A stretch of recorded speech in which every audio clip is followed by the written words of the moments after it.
भाई संचालक जी को आज की भगवान बुद्ध की जयंती के शुभ अवसर पर मंच पर विराजमान हमारे भंते जी और हमारी भिक्षुणी जी और हमारे मुख्य अतिथि के रूप में आई हमारी पूर्व प्रत्याशी इस भोजपुर विधानसभा की अर्चना राठौर जी, हमारे यहाँ कनकौली के पूर्व प्रधान शोभरन शाक्य जी, भाई हमारे संकिसा डिग्री कॉलेज से प्रोफेसर से रिटायर्ड हुए हमारे अंचल कुशवाहा जी, और हमारे फर्रुखाबाद से चल कर के आए डॉक्टर शिवरतन शाक्य जी, और हमारे बीच में बैठे भाई हमारे गुड्डा ठाकुर जी, और हमारे बीच में फर्रुखाबाद से चल कर के आए हैं राम अवतार कुशवाहा जी, और इन्हीं के साथ में हमारे फर्रुखाबाद से चल कर के आए हमारे सूबेदार राजवीर शाक्य जी। ऐसे बहुत से साथी हमारे मंच पर हैं, और जो हमारे श्रोतागण में हमारे नौजवान साथी हैं, हमारे बच्चे हैं, हमारे बुजुर्ग हैं, और हमारी माताएं और बहनें और बेटियां हैं, इन सबको आज बुद्ध जयंती के शुभ अवसर पर बहुत बहुत बधाई देता हूं। साथियों, ये बुद्ध जयंती का त्योहार जो है आज बड़ा हर्ष और उल्लास के साथ आज हमारे कनकौली में ही नहीं, आज हमारे फर्रुखाबाद में ही नहीं, आज हमारे उत्तर प्रदेश में ही नहीं, आज हमारे भारत में ही नहीं, आज पूरे विश्व में भगवान बुद्ध जयंती का समारोह हो रहा है। साथियों, इसको समझना चाहिए कि इतना बड़ा त्योहार है, आज पूरा विश्व मना रहा है, इस पे विचार करने की जरूरत है। साथियों, ये जो हमारा जो त्योहार है, बैसाखी पूर्णिमा का जो त्योहार है, तो बैसाखी पूर्णिमा के दिन याद रखिए कि आज हम ऐसे बुद्ध भगवान की जो हम ये त्योहार मना रहे हैं, उनका जन्मदिन मना रहे हैं। ऐसे भगवान बुद्ध तथागत भगवान बुद्ध को पूर्णिमा के दिन ही इनका जन्म हुआ था, और पूर्णिमा के दिन ही इनको ज्ञान प्राप्त हुआ था, और पूर्णिमा के दिन ही इनको परिनिर्वाण हुआ था। साथियों, परिनिर्वाण का मतलब है अपने जो शरीर को त्यागना और किसी दूसरे जगह हम उधर जाना, ऐसा हमारे बुद्ध धर्म में कहा जाता है।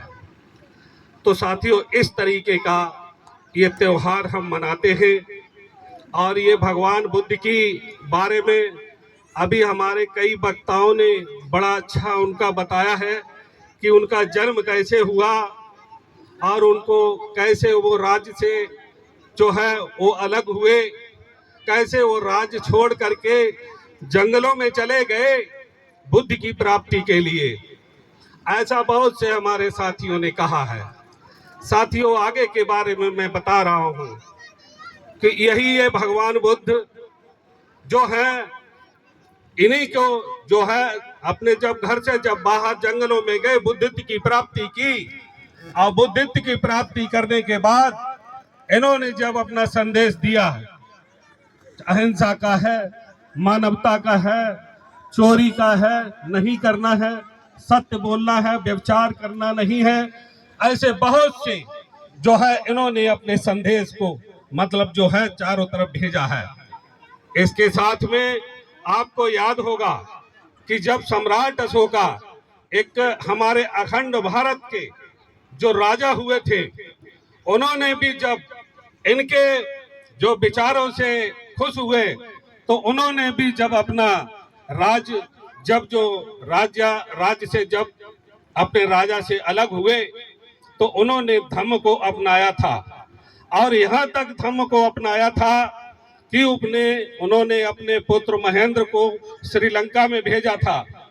सिर्फ धम्म की जो है प्रचार प्रसार के लिए उन्होंने अपनी बेटी संघमित्रा को श्रीलंका में भेजा था प्रचार के लिए कि धम्म की जो है प्रचार हो, लोगों की जो है इतना धम्म जो है मानवता का संदेश पहुंचाएं। तो ये ऐसी बहुत सी जो बातें हैं, तो इस तरीके का धम्म और प्रचार जो फैलाया गया है। साथियों, यही धम्म प्रचार के हिसाब में ये जगह बेजगह ये जो आपकी जो सभाएं होती हैं, सब जगह इस तरीके का आयोजन किया जाता है। साथियों, मैं एक बात कहना चाहता हूं, अभी वर्तमान की स्थिति के बारे में आपको मालूम होना चाहिए। जैसा हम कहते हैं कि हमारे भगवान बुद्ध दया का, सत्य का, अहिंसा का, मानवता का जो पाठ पढ़ाते हैं, तो ये पाठ इतना मतलब जो है जो विचलित हुआ है, सभी लोग मानते हैं। आज विश्व के 56 कंट्री ऐसे हैं पूरे बुद्धमय हैं। आखिर बुद्धमय किस लिए हैं?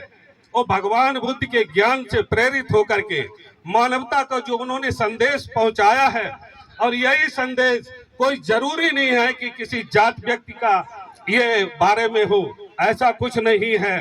ये किसी भी धर्म के लिए, ये सर्व धर्म के लिए ये दिया हुआ है उन्होंने संदेश। ये मानने के ऊपर है कि हम उनको कैसे मानते हैं और कौन उनका धर्म उनको मानता है। हालांकि उन्होंने सर्व धर्मों के लिए दिया है।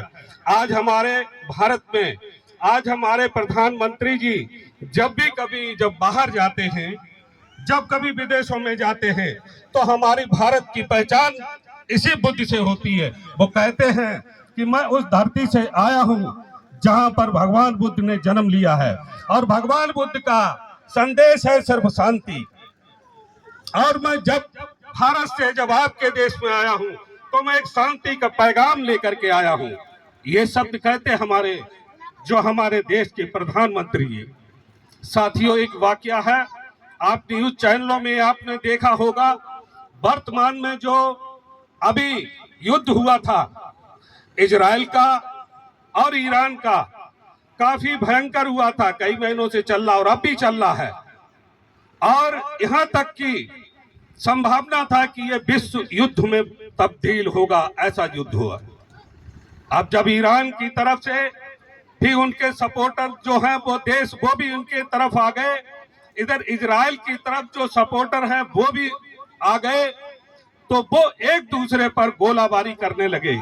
साथियों, मैं आप लोगों से कहना चाहता हूं कि जो युद्ध होता है उसमें कोई प्रसादी नहीं बढ़ती है। युद्ध बहुत भयंकर होता है। जहां पर गोला गिरता है वहां पर सुबड़ा साफ कर देता है।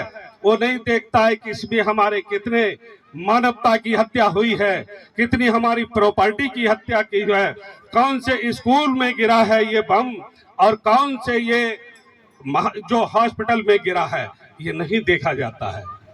लेकिन और ये सब चीज है, लेकिन आज भारत की मैं ये तारीफ करना चाहूंगा कि हमारी भारत की तरफ से ये पहल गई है कि हम शांति देश के रहने वाले हैं, हम उस बुद्ध देश के रहने वाले हैं, हम शांति चाहते हैं। हम आपको जो ईरान को भी उसी शांति का संदेश देते हैं, और साथ ही साथ इजराइल को भी हम उसी शांति का संदेश देते हैं कि दोनों लोग मिलकर के शांति का कदम उठाएं और इस मानवता के खून खराबे से, जो बहने से खून खराबा से बचे।